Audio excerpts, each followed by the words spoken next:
This is Frankfurt, Germany. 50 years after the Bank of England opened its doors, a goldsmith named Amschel Moses Bauer opened a coin shop, a counting house, in 1743. And over the door, he placed a sign depicting a Roman eagle on a red shield. The shop became known as the Red Shield Firm, or in German, Rothschild. When his son, Amschel Meyer Bauer, inherited the business, he decided to change his name to Rothschild.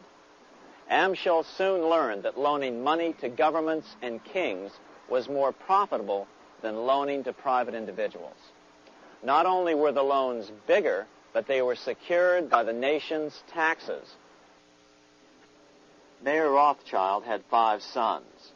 He trained them all in the skills of money creation, then sent them out to the major capitals of Europe to open branch offices of the family banking business. His first son, Amschel Meyer, stayed in Frankfurt to mind the hometown bank.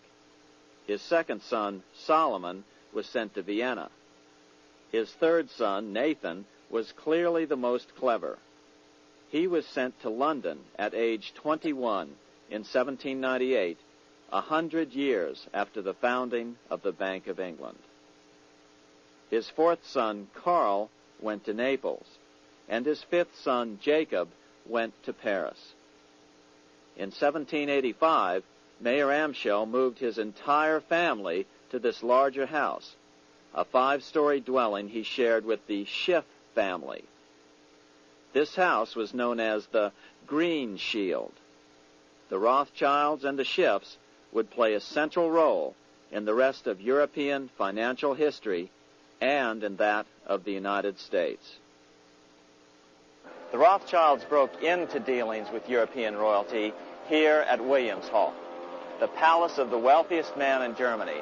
In fact, the wealthiest monarch in all Europe, Prince William of Hesse-Kassel.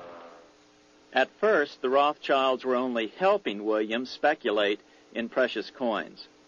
But when Napoleon chased Prince William into exile, he sent £550,000, a gigantic sum at that time, to Nathan Rothschild in London with instructions for him to buy consols, British government bonds, also called government stock.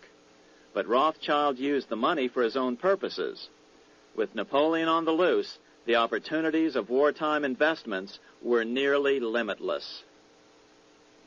William returned here sometime prior to the Battle of Waterloo in 1815. He summoned Rothschild and demanded his money back. The Rothschilds returned William's money with the interest the British consuls would have paid him had the investment actually been made. But the Rothschilds kept all the past profits they had made using William's money.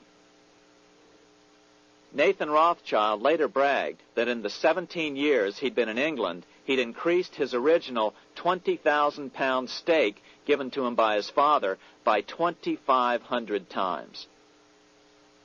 By cooperating within the family, the Rothschilds soon grew unbelievably wealthy. By the mid-1800s, they dominated all European banking and were certainly the wealthiest family in the world. They financed Cecil Rhodes, making it possible for him to establish a monopoly over the diamond and gold fields of South Africa.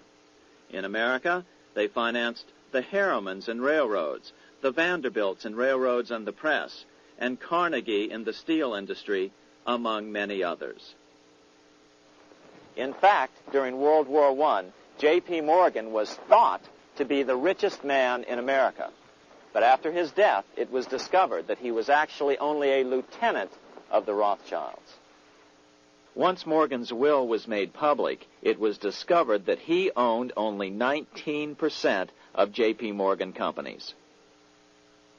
By 1850, James Rothschild, the heir of the French branch of the family, was said to be worth 600 million French francs, 150 million more than all the other bankers in France put together. He built this mansion called Ferrier, just east of Paris. Wilhelm I, on seeing it, exclaimed, "Kings couldn't afford this. It could only belong to a Rothschild." Another 19th century French commentator put it this way: there is but one power in Europe, and that is Rothschild. There is no evidence that their predominant standing in European or world finance has changed. Now let's take a look at the results the Bank of England had produced on the British economy and how that later was the root cause of the American Revolution.